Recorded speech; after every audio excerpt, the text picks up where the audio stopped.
Ladies and gentlemen, there comes a moment in every life when the softness we carry becomes a silent weight on our shoulders. When the very kindness that once made us proud begins to drain the strength from our bones. We give and give and give, hoping the world will mirror our gentleness, only to discover that some people mistake our openness for weakness and our compassion for convenience. Today, I want to speak to the gentle souls, the healers, the givers, the ones who hold the world together with tenderness, yet find themselves unraveling in private. This is not a call to harden your heart. No, this is a call to honor it, because there is a difference between being kind and being used, between loving freely and allowing yourself to be depleted. And today we draw that line with courage, clarity, and a renewed sense of self-respect. Your kindness is a treasure the world has not seen twice, yet too often you place it in the open air, unguarded, exposed, and reachable by every wandering hand. You treat your compassion as if it were endless, as if every stranger, every taker, every wounded soul automatically deserves the softness you carry. But your kindness is sacred, and sacred things are not meant to be handled carelessly.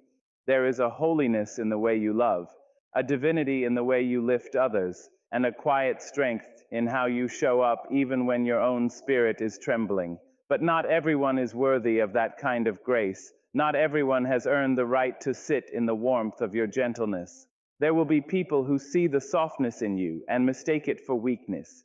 They will assume that because you do not raise your voice, you cannot raise your standards. They will interpret your patience as permission and your forgiveness as an invitation to hurt you again. And every time you bend without questioning, every time you give without discerning, every time you say yes when your soul is begging for rest, you teach them exactly how much of yourself you're willing to sacrifice. But the truth, deep and unshakable, is that you were never meant to be a public well where anyone can drink without gratitude. You are a flowing river, but even rivers choose their direction. You must learn that protecting your heart does not make you unkind. Guarding your energy does not make you selfish. Being discerning with your kindness does not make you cold. It makes you wise. You cannot walk through this world with your heart held out like an offering to anyone who passes by. Life will teach you, sometimes harshly, that some people come not to appreciate your light, but to dim it so theirs can shine brighter. Some come not to love you, but to feed off the softness you extend so freely. And it is not cruelty to step back from such people. It is survival. There is a quiet bravery in choosing yourself. There is power in saying, "My heart is open, but not unguarded. My kindness is abundant, but not accessible to all." When you begin to honor your own spirit, you will see how quickly your life shifts. You will attract people who don't simply want your softness, but respect it. People who don't just receive from you, but pour back into you. And in those exchanges, in that balance, you will rediscover the joy of giving without feeling emptied. So let this be the moment you reclaim your gentleness. Let this be the moment you stop allowing the world to treat your compassion as if it were free and limitless. You are a rare soul, and rare souls do not belong on open shelves for anyone to reach. Your kindness is sacred, precious, powerful, and when you finally learn to protect it, you will discover that the world begins to protect you in return. You teach people how to treat you every single day, not through your words, but through what you allow, what you excuse, and what you tolerate.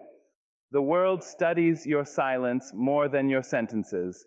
It listens carefully to the way you bend, the way you swallow your disappointment, the way you hold your hurt behind a trembling smile. And when people see you shrinking yourself to keep the peace, some will decide that your comfort is negotiable, but their convenience is not. They begin to understand you as someone who will accept less, someone who will endure more, someone who will say, "It's fine," when everything inside you knows it is not fine at all. Without meaning to, you become a teacher of your own mistreatment. There is a dangerous softness that grows when you want so badly to be good, to be understanding, to be patient, that you forget to be fair to yourself. You think compassion means not speaking up. You think kindness means absorbing every blow. You think loyalty means staying quiet while someone steps on the boundaries you never learned to set. But kindness without limits is not kindness, it is self-erasure. And each time you let disrespect slide, each time you smile through a wound, each time you let someone cross a line that you never dared draw, you tell them, this is acceptable, you may continue. People rarely change what they are rewarded for, and silence is the sweetest reward of all. You must understand that you are the gatekeeper of your own worth. When you allow someone to belittle you, to take advantage of you, to treat you like an afterthought, you pave the road for them to do it again. But when you stand firm, calm, clear, unshaken, you rewrite the lesson entirely. You show them that your softness has a spine, that your heart has a shield, that your presence is not a place for carelessness. The people who truly value you will rise to meet that standard, and the ones who don't were never meant to be close enough to test it. There is no cruelty in expecting respect. There is no harshness in asking to be treated with dignity. You can speak gently and still be heard with seriousness. You can be warm and still refuse to be walked over. You can love deeply and still demand reciprocity. Strength does not require the abandonment of kindness, it requires the protection of it. The moment you decide to stop being endlessly soft to everyone, you begin to attract the people who appreciate the depth of your heart instead of abusing it. So let this truth settle in your spirit. Every interaction is a lesson, every boundary is a message, and every no, spoken with self-respect, is a declaration of your worth. When you raise the standard of how others are allowed to treat you, you raise the standard of your entire life.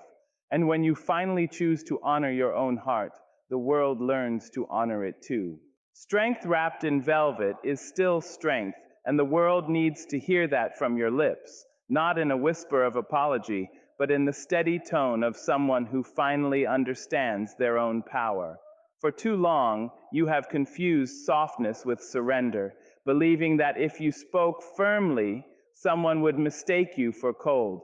You feared that if you stood your ground, someone would accuse you of being difficult. You worried that if you chose yourself, someone would label you selfish. So you softened your voice, softened your stance, softened your truth, until even you could barely recognize the strength God placed within you. But strength does not disappear simply because it is gentle. Power does not vanish simply because it does not roar. There is a quiet, commanding authority in knowing who you are and refusing to step outside of yourself to please those who benefit from your shrinking. There is a version of you that the world has not met yet, a version that does not flinch when faced with discomfort, a version that does not apologize for taking up the space life intended for you. That version knows that clarity is a form of love just as much as softness is. When you say to someone, this is what I need, you are not being harsh, you are being honest. When you set a boundary, you are not building a wall, you are building a bridge between who you are and the respect you deserve. And when you refuse to let someone take advantage of your kindness, you are not rejecting love. You are protecting the place where love grows. People often misunderstand gentle souls because they cannot imagine a heart so open and yet so powerful. They expect loudness to mean authority and silence to mean submission. But you, my dear, are living proof that grace can stand tall and compassion can carry a backbone stronger than steel. You do not need to shout to be taken seriously. You do not need to argue to be understood. Your presence, when rooted in truth, speaks louder than any raised voice ever could. And when you finally realize this, when you allow your velvet-wrapped strength to reveal itself, the world begins to treat you differently. Those who once overlooked you begin to listen. Those who once used you begin to withdraw. Those who once depended on your silence begin to fear your clarity. Do not be afraid of being firm. Firmness is not cruelty. Cruelty is expecting you to break yourself for someone else's comfort. Cruelty is demanding that you silence your needs so another can speak louder. Cruelty is asking you to bleed so others can feel whole. But firmness, true firmness, comes from love, from the desire to preserve peace, to maintain dignity, to build relationships based on truth instead of fear. Firmness says, I value myself enough to be clear, and I value you enough to be honest. There is nothing unkind in that. That is love with structure. That is compassion with direction. That is kindness with integrity. So stop hiding the steel that runs through your spirit. Stop dimming the strength that was never meant to be concealed. You can remain soft, remain gentle, remain gracious, but do it with a spine that refuses to bend for disrespect. Do it with a heart that refuses to be emptied by those who only take. Let your strength shine through the velvet, not as a weapon, but as a truth. And when you walk through the world holding both your softness and your strength, you will find that you do not lose people, only the ones who were never meant to stay. You are not required to set yourself on fire to warm another soul, yet so many of us do it without hesitation, without thought, without ever questioning why we believe suffering is the price of being good. You stretch yourself thin, offering comfort to people who never pause to ask how much it cost you. You pour warmth into others until your own spirit shivers, cold and unattended. Somewhere along the way, you were taught that love is proven through sacrifice, that giving until it hurts makes you noble, that draining yourself makes you worthy. But there is nothing noble in neglecting your own heart. There is nothing heroic about becoming an empty vessel so someone else can feel full. If your light goes out, who will you warm then? If your flame dies, what good will your ashes be? You must realize that you were never meant to be a constant source of rescue for people who never learned to rescue themselves. It is not your duty to carry grown souls on your back as if they were children. You are allowed to rest. You are allowed to say, I cannot give today. You are allowed to let others face the consequences of their own choices instead of standing in the fire in their place. Your life is not a never-ending emergency room for those who refuse to take responsibility for their wounds. Love is not meant to break you, drain you, or burn you down to nothing. Real love, real connection, real compassion. None of these require you to lose yourself. There is a dangerous pattern that forms when you keep giving beyond your limit. People begin to assume that your comfort is optional, that your energy is renewable, that your patience is infinite. They forget you have needs because you never mention them. They overlook your pain because you hide it so well. And without realizing it, you begin to believe that your only value lies in what you can offer others. But that belief is a lie wrapped in exhaustion. Your worth does not depend on your sacrifices. You are valuable even when you give nothing. You matter even when you rest. You are deserving even when you step back instead of stepping in. The truth is this: you cannot save everyone. You cannot heal everyone. You cannot reach into someone's chest and fix what they are unwilling to confront. All you can do is offer what is healthy, what is balanced, what is sustainable. Anything beyond that becomes self-destruction, disguised as kindness. And the world does not need more broken givers. It needs whole, strong, self-aware ones who give from overflow, not depletion. There is beauty in generosity, but only when it flows from a place of abundance. When you light yourself on fire to warm others, the world only sees the flame. It never sees the burn scars you hide. So today, let this truth settle deeply into your spirit. You are allowed to choose yourself. You are allowed to protect your peace. You are allowed to keep your flame alive for your own growth, your own dreams, your own healing. Save your warmth for the people who stand beside you, not the ones who stand on you. Give what you can, but not at the cost of losing who you are. Your soul deserves the same tenderness you so freely give away. And when you finally learn to care for yourself with the same devotion, you will discover that your flame burns brighter, stronger, and longer, not as a sacrifice, but as a beacon. A gentle heart must learn the language of limits. Because kindness without boundaries becomes an invitation for the world to treat you carelessly. You may think that love means saying yes, that compassion means absorbing everything, that patience means remaining quiet even when your spirit is trembling. But a heart without limits is like a home without doors. Anyone can walk in, take what they want, and leave a mess behind. You are not meant to live that way. You are not meant to offer unlimited access to people who do not honor the space they enter. Limits are not selfish, they are sacred. They are the way you teach others that your soul is not a playground, but a place of value. There is a great misunderstanding around boundaries. Many people hear the word and imagine barriers, walls, distance, coldness. But boundaries are not the absence of love. They are the structure that allows love to grow without suffocating you. A flower needs sunlight, water, soil, but it also needs protection from what would crush it. Your heart is no different. You cannot bloom if you allow everyone to trample your garden. You cannot thrive if you let every demand, every expectation, every careless word take root in your peace. A gentle heart must know when to open, when to close, and when to step back so it does not lose itself in the needs of others. Learning limits is not easy, especially for those who have been taught since childhood that their worth is measured by their ability to please. You may fear disappointing people. You may fear being misunderstood. You may fear being seen as unkind, but your fears cannot guide your life. When you do everything to avoid displeasing others, you end up displeasing yourself. And the truth is, anyone who punishes you for setting a boundary was benefiting from your lack of one.